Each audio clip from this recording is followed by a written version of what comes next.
சேக்குவாரின் அவர்களின் வைர வரிகளை நினைவு கூறி எனது உரையை தொடங்குகின்றேன்.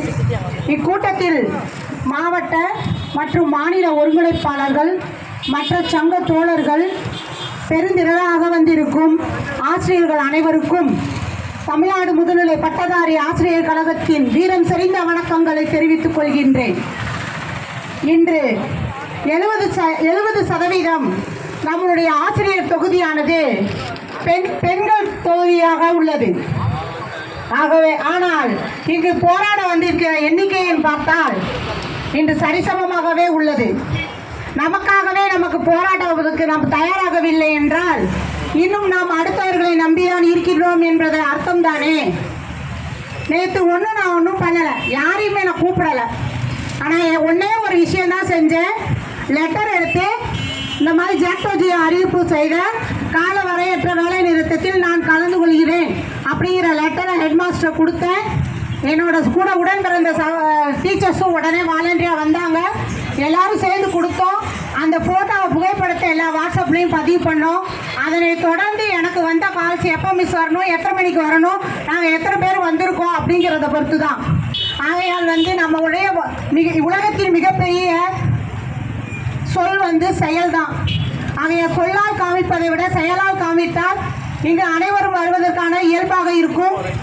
இக்கூட்டத்தில் மாநில பொறுப்புகளின் சங்கங்களில் வரக்கூடிய மாவட்ட நிர்வாகியும் சரி, மாநில நிர்வாகிகளும் சரி, பெண் நிர்வாகிகள் மிக குறைந்த அளவே பொது வாழ்க்கையில் ஈடுபடுபவர்கள். அவர்களுக்கு அங்கீகாரப்படும் போதுதான் அவர்களை பார்த்தும் அனைத்து பெண் தோழர்கள் வரிசையாக வருவார்கள். நம்முடைய கோரிக்கைகள் அனைத்தும் வெற்றியாக ஆகும். 4 முதல்வர்களை கண்டுவிட்டோம். எங்களுடைய போராட்டம் தொடர்பு கொண்டு இன்றுதான் இருக்கிறது. 5வது முதல்வராவது தேர்தல் அறிக்கையில் எங்களுக்கு அறிவிக்க வேண்டாம். அறிவித்த எந்த முதல்வர் அறிவிக்கிறாரோ அவரே நாங்கள் அரியணையில் ஏற்றுவோம். அன்று ஜெயலலிதா அவர்கள் சொன்னார்கள், 10 லட்சம் அரசு ஊழியர்களால் என் அரசாங்கத்தை அசைக்க முடியாது என்று. அசைத்து காமித்தோம் அல்லவா? அதேதான் உங்களுக்கும். நம்பி ஓட்டு போட்டோம். விடியல் அரசு வந்துவிட்டது, உங்களுக்கு விடியும் என்றீர்கள். கண்மூடித்தனமாக அனைத்து அரசு ஊழியர்களும் ஆசிரியர்களும் கண்களை மூடிக்கொண்டு ஓட்டு அளித்தோம். கண்களை திறந்து பார்த்தால் நீங்கள் உங்கள் அரியணையில் உல்லாசமாக வெளிச்சத்துடன் அரியணை ஏறி ஆட்சி செய்கிறீர்கள். ஆனால் எங்களது வாழ்வு இன்னும் விடியவே இல்லை. விடியல் அரசு எச்சரிக்கையோ அறிவிப்போ எதுவாக வேணாலும் எடுத்துக்கொள்ளுங்கள். எங்களுடைய ஒற்றை கோரிக்கை ஜிபிஎஃப்.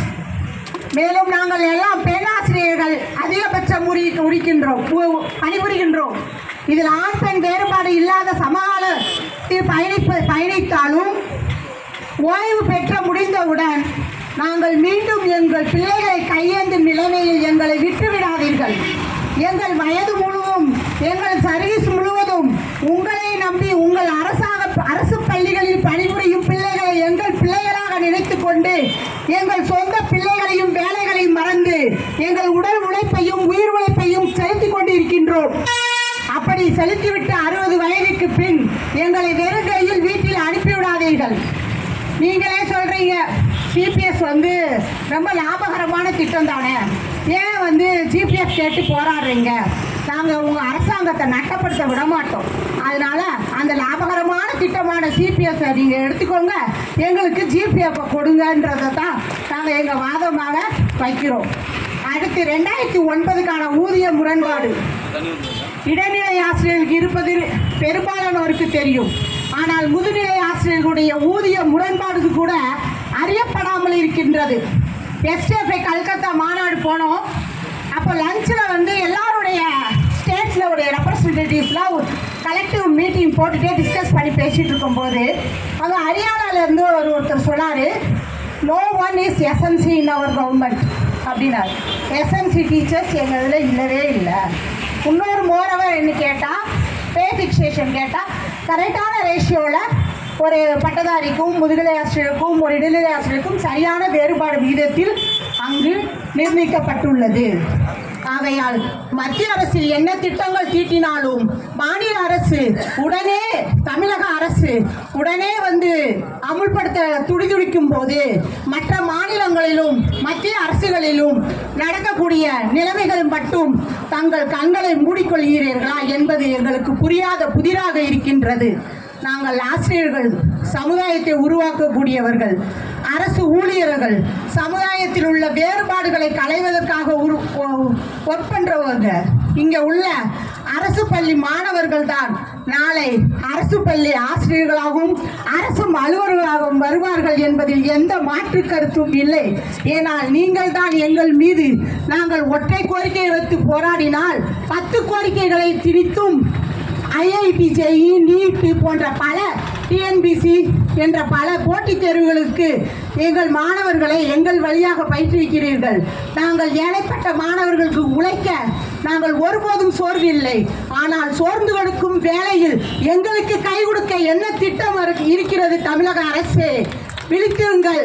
விடியலை தேடி நாங்கள் உங்கள் ஆட்சி விடிய வேண்டும் என்றால் எங்கள் பக்கம் நில்லுங்கள். நீங்கள் ஜிபிஎஃப்பை கொண்டு வாருங்கள் என்று கூறிக்கொண்டு வாய்ப்பளித்த அனைவருக்கும் நன்றி கூறி விடைபெறுகிறேன்.